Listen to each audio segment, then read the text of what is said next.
북한이 정권 수립 70주년 기념일인 어제 앞서 전해드린 대로 대규모 열병식을 진행했습니다. 대륙간 탄도미사일은 등장하지 않았고 김정은 국무위원장의 연설도 없었습니다. 수위 조절에 나섰다는 분석입니다. 한반도 비핵화 협상에 꼬인 매듭이 풀리는 계기가 될지 주목됩니다. 김용현 동국대 북한학과 교수와 한 걸음 더 들어가겠습니다. 안녕하십니까? 네, 안녕하십니까? 네, 교수님. 어제 열병식에서 대륙간 탄도미사일이나 잠수함 발사 탄도미사일이 등장하지 않았습니다. 네. 아무래도 미국이나 국제사회를 의식했다 이렇게 볼 수 있겠습니까?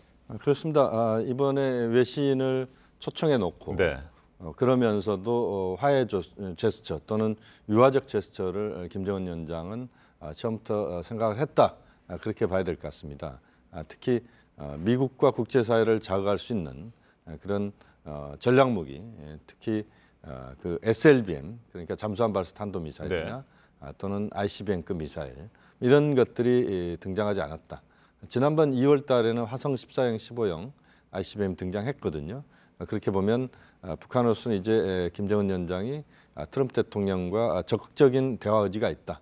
이것을 우회적으로 표현하는 그런 어제 열병식이었다. 이렇게 정리할 수 있을 것 같습니다. 네, 대륙간 탄도미사일은 미국을 겨냥한 것이었는데 어제 네네. 등장하지 않았고요. 네네. 단거리 탄도미사일이나 스커드도 어제 등장을 하지 않았습니다. 예. 이것은 다음 주에 진행이 되는 평양 남북 정상회담을 앞두고 네. 우리 정부에 부담을 주지 않기 위한 것이다. 이렇게 해석해도 되겠습니까? 그렇습니다. 우리 정부에 부담을 주지 않는 측면도 있고 네.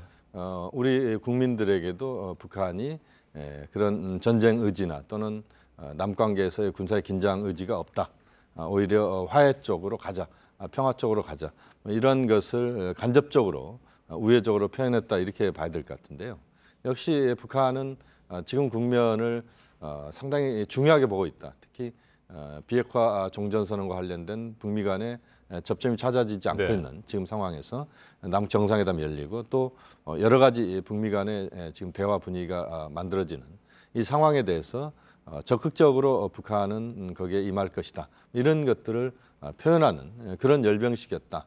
군사 무기의 등장이 이루어진 열병식이었지만 오히려 역설적으로 평화를 강조하는 열병식이었다. 이렇게 봐야 될 것 같습니다. 네. 그러니까 방사포, 신형 자주포, 대전차, 장갑차 등 재래식 무기들은 많이 등장을 했습니다만 이건 크게 신경 쓰지 않아도 될 일반적인 상황이다 이렇게 보면 됩니까? 그렇습니다. 이제 그런 무기조차 빠진다면 열병식이라고 하는 것 자체가 무의미해질 겁니다. 아마 그렇게 되면 이제 일반 각 군들의 분열 정도 그런 정도밖에 안 되기 때문에 최소한의 무기 체계를 북한이 보여줬다. 그것도 재래식 무기 중심으로 보여줌으로써 오히려 열병식을 포함해서 전체적인 구구절 일정 자체를 상당히 외부에 대해서는 그 평화 또는 대화 이런 부분에 포인트를 뒀고 내부적으로는 이제 결속을 최대한 그러나 결속을 꾀하는 그런 행사를 어제 진행시켰다 이렇게 봐야 될 것 같습니다. 네, 또 하나 주목해서 봐야 할 것은 어제 열병식에서 김정은 국무위원장이 직접 연설을 하지 않았다는 겁니다. 네네, 매우 이례적입니다. 김정은 위원장이 아버지 김정일 위원장과는 정반대로 상당히 외향적이고 자신이 연설할 기회가 있으면 반드시 하고 또 시간도 많이 쓰고 이런 스타일인데요. 어제는 하지 않았습니다. 그러면서도 리잔스 상무위원장의 손을 잡고 그 열병식에 환호하는 그런 군중들의 담례를 하는 그런 모습을 보였는데요. 결국 이것은 최대한 트럼프 대통령을 의식하는 조치다. 트럼프 대통령을 향해서 나는 군사적으로 미국과 대항할 의지가 없다. 그리고 앞으로 미국과 대화를 통해서 비핵화 문제를 풀어가겠다. 종전선언과 관련돼서도 적극적으로 미국이 움직여야 된다. 이런 것들을 우회적으로 그런 표현하는 그런 차원에서 연설을 하지 않았다. 연설을 하지 않음으로써 오히려 김정은 위원장이 적극적으로 자신의 입장을 표현하는 그런 방식을 취했다. 이렇게 봐야 될 것 같습니다. 네, 대신 김영남 최고인민회의 상임위원장이 연설을 했습니다. 그런데 비핵화 문제나 이런 것들을 적극적으로 언급하지는 않았고요. 경제 문제에 집중을 했어요. 어제 열병식의 키워드는 평화와 경제다. 특히 경제다 이렇게 봐야 될 것 같습니다.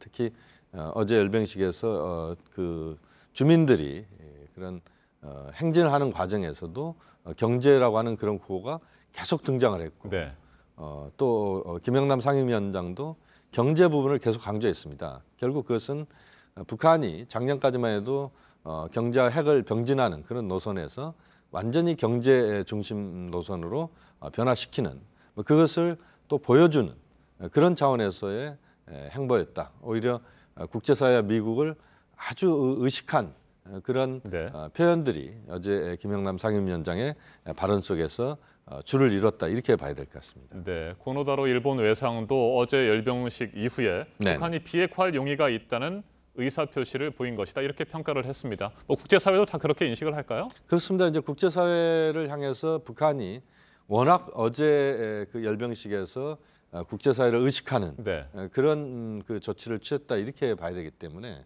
일본도 역시 지금 국면에서 북미 관계가 그동안 그 난기를 형성했던 부분이 이제 좀 풀리는 뚫리는 이런 과정에서 일본도 거기에 적극적으로 승선하겠다 이런 의지를 고노 회상이 어제 발언을 통해서 표현했다 이렇게 봐야 될 것 같습니다. 일본 고노 회상의 발언도 네. 상당히 이례적인 발언이다 이렇게 봐야 되는데 북한의 열병식을 놓고 일본 외상이 경제 부분에 집중하는 그리고 그렇게 특기할 만한 것이 없다 이렇게 표현하는 것은 전례 없는 표현이다 이렇게 봐야 됩니다. 그만큼 북일 관계의 정상화에 대해서 일본도 지금 군부를 떼는 그런 시작을 하고 있다 이렇게 봐야 될 것 같습니다. 네, 트럼프 대통령도 김정은 위원장에게 고맙다 이런 메시지를 냈는데 네. 그렇다면 어제 열병식 김정은 위원장이 의도한 대로 잘 풀렸다 이렇게 평가할 수 있겠어요? 그렇습니다. 어제 만약에 그 화성 14, 15형 같은 네. ICBM 미사일이 등장했다면 북미 관계는 또 아주 썰렁한 아주 싸늘한 관계가 될 수밖에 없을 겁니다. 이런 것을 김정은 위원장이 선제적으로 피했다. 또 북한도 미국도 여기에 대해서 적극적으로 호응하는 이런 분위기 이것은 결국 북미 대화의 좋은 징조다. 폼페이오 장관의 재방북도 가능할 수 있다. 이것을 예시하는 그런 장면이라고 봐야 될 것 같습니다. 네, 폼페이오 미 국무장관의 네 번째 방북이 다시 추진이 된다고 한다면 네. 일단 다음 주 평양에서 진행될 남북 정상회담 이후가 될 가능성이 높겠죠? 그것은 이제 이전이 될 수도 있고 네. 이후가 될 수도 있다고 봅니다. 왜냐하면 북미 관계라고 하는 것 자체가 워낙 최고 지도자의 결단에 의해서 움직이는 그런 관계이기 때문에 가장 좋은 모습은 남북 정상회담 이전에 가는 것도 저는 좋다고 네. 보는데 전체적으로 어쨌든 폼페이오 장관의 방북이 이루어지느냐 이것도 북미 관계의 중요한 시금석이다 이렇게 봐야 될 것 같습니다. 네, 이번 주에 잘 지켜봐야 할 것 같습니다. 김용현 교수님 말씀 잘 들었습니다.